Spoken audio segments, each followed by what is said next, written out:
welcome to this Halloween crafting tutorial. I'm Antonellis. In this step-by-step video I'm going to show you how I created this haunted house using products such as sand, corrugated card and lolly sticks. It's a nice easy one to follow, and all of the paint techniques to achieve this distress look can easily be used for other projects you may have on the go. If you're interested, please stick around and I'll show you just in a couple of moments how I created this little house. If you like the contents of this video, please click on the like button, subscribe to my channel if you're new, and why not click on the notifications button as well. This will allow you to be notified of all brand new content that I upload to my YouTube channel. Without further ado, let's go all out Halloween and I'll show you how I created this haunted house.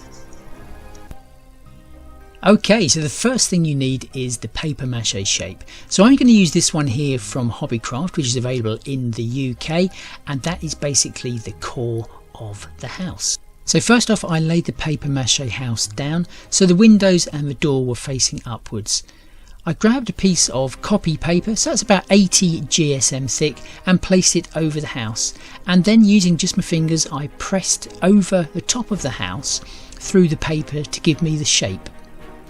Once I had the shape of the house on the paper, I then removed it from the house, and using a craft knife and a cutting mat I cut out the shape, including the inner parts of the windows and the door.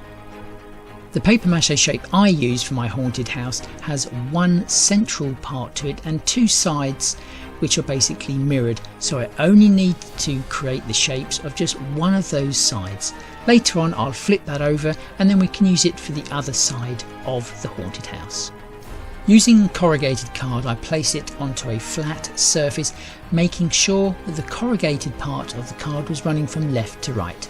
I then used my paper templates to trace round, and remember what I said, the central part with the door was okay on its own, but the left and the right side could be mirrored, so I traced around one of those first, then flipped over the paper template and traced round it again, so I got the mirrored image. After I had traced round the images onto the corrugated card, it was time to cut it out. So in exactly the same way, using a craft knife on a cutting mat, I cut out all the details including the windows. Once all my elements were cut out, I then used some PVA glue to stick the corrugated card shapes on top of the paper mache haunted house shape, and I left them all to dry. The next step is to use a clean brush and just some water, and basically you just paint that on over certain areas. It's entirely up to you where you want to paint it, because the idea is what we're going to do is then peel away the damp cardboard. Once you've painted the water onto the corrugated card, just leave it for about half a minute to actually soak in, and then you can go back to it and start peeling away the very top layer of the corrugated card. Using either a craft knife or some tweezers, simply start to peel back the damp top layer of the corrugated card. Once you start to take it off, it will reveal the corrugated card underneath. Using PVA and sand, start to mix up a gritty, sort of like texture paste. The consistency is that you don't want it too wet, so just keep on adding sand until it's really nice and gritty. Once you've mixed up the sand and PVA into a gritty consistency, it's time to paint it on. So just using a paintbrush, start to paint round all of the areas that the corrugated card show through. Once you've painted your sand and PVA texture paste all the way around the corrugated card parts of your project, leave it to dry for at least an hour. Mix up some more PVA glue and sand to create some more texture paste. This is going to be applied to all of the walls that don't have any of the corrugated card showing through. As before, leave it at least an hour or so to actually dry. When applying it, you haven't got to be too precious, you can go quite roughly. The more thicker and thinner areas of the texture paste that you apply will create real depth and texture and interest to your finished piece. Using some lolly sticks, cut them into lengths of about 1.5 centimeters. This would just be the right length of tile for this particular house. But if you're working on a larger paper mache object or indeed another type of project, you may need some larger tiles. Make sure you cut enough tiles for all of the roof surfaces on your project. It doesn't matter if any of the tiles actually split in half, because it's all going to add to that distressed look when your project is finished. Once you have all your lolly sticks cut, it's time to measure the center point on every single roof section of your paper mache house. Mark this with a pen and then grab yourself a glue gun. At the bottom of each roof section where you applied your center mark, put some hot glue and then you can start sticking your tiles.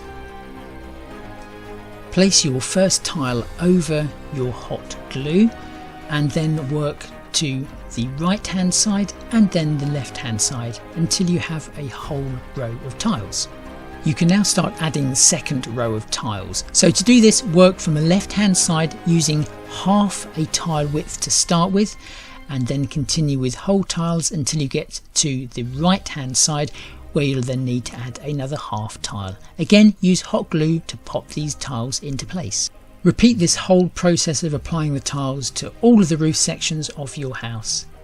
For a little bit of extra detail, you may want to miss a tile so it looks like it's slipped down, and like I've done here, you can see that I've actually added that slipped tile, snapped it in half so it looks as though it's broken on the lower section of the roof.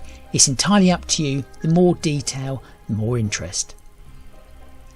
Using some brown acrylic paint, I painted all of the corrugated card that was showing through on the house.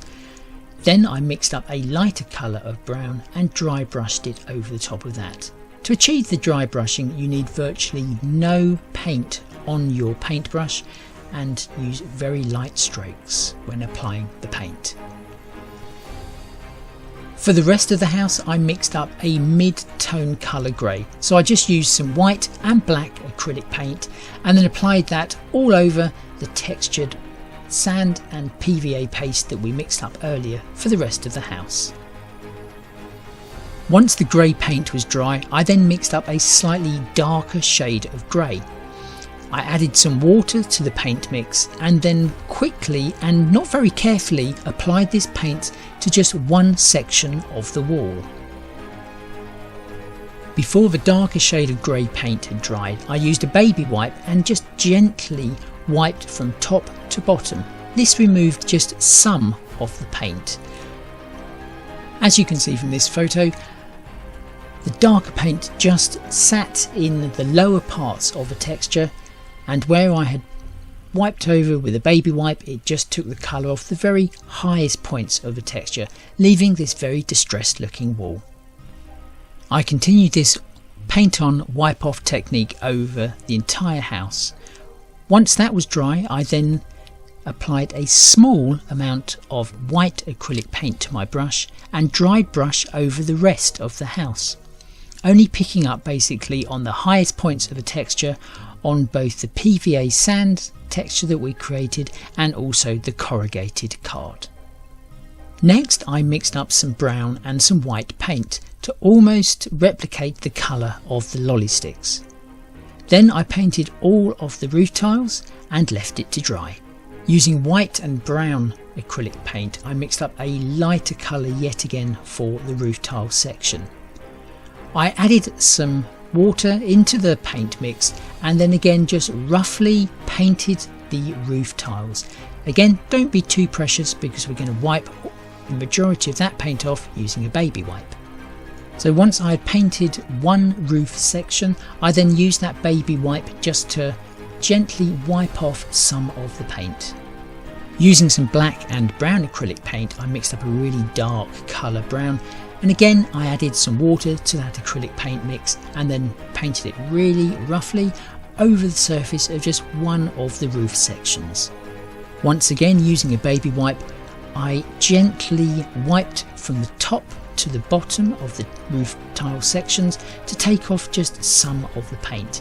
That then really started to build up that distressed old look on the roof tiles. I then waited until that roof section was completely dry and then I did a little bit of dry brushing just using some white paint on my brush. I painted upwards rather than in the normal downwards direction. This then caught just on each of the roof tiles tips and added to that already distressed look. You may need to go over the same part time and time again with your dry brushing with your white paint, just to bring out the very tips of each of those tiles. When you completely finish that section of the roof, apply exactly the same method to all of the other roof sections to give you that distressed look. Using more lolly sticks this time, I just cut some notches out of the end of them and also made them slightly uneven in shape running down the length of them. I'm going to use these to cover the doorway and also just to have some random planks leaning against the haunted house on the outside. I've used exactly the same paint technique on these longer lolly sticks to create that distressed, aged look. And you'll notice that it looks like I've also got some little nails. This isn't anything clever at all. Basically, I just used a felt tip pen to do a couple of little dots on either end of those planks. And this, as you can see, replicated nails absolutely perfectly. Using a hot glue gun, I stuck all of these planks over the doorway and leaning up against the house in a real haphazard format. For the grass area, I simply applied some PVA glue with a paintbrush, and whilst it was still wet, I just sprinkled some green sand. This gave the perfect look of grass. Finally, using some hearty air drying clay, I created myself a little pumpkin just by sculpting it by hand out of the clay. Once that was dry, I just dry brushed some darker orange over the clay, and then I drew on the spooky little face. Once all that was dry, I then just used some glaze to go over that to give the pumpkin a shine. And as you can see, the haunted house is completed. Obviously you can add some more embellishments if you should so wish, but I hope you can use these sort of paint techniques of distressing in your own projects. If you like the contents of this video, please click on the like button, subscribe to my channel if you're new, and why not click on that notifications button as well. This will allow you to be notified of all brand new content that I upload to my YouTube channel. Right, well, thanks so much for watching, and I hope you've enjoyed this video, and I hope to see you again real soon. Until then, take care and happy crafting.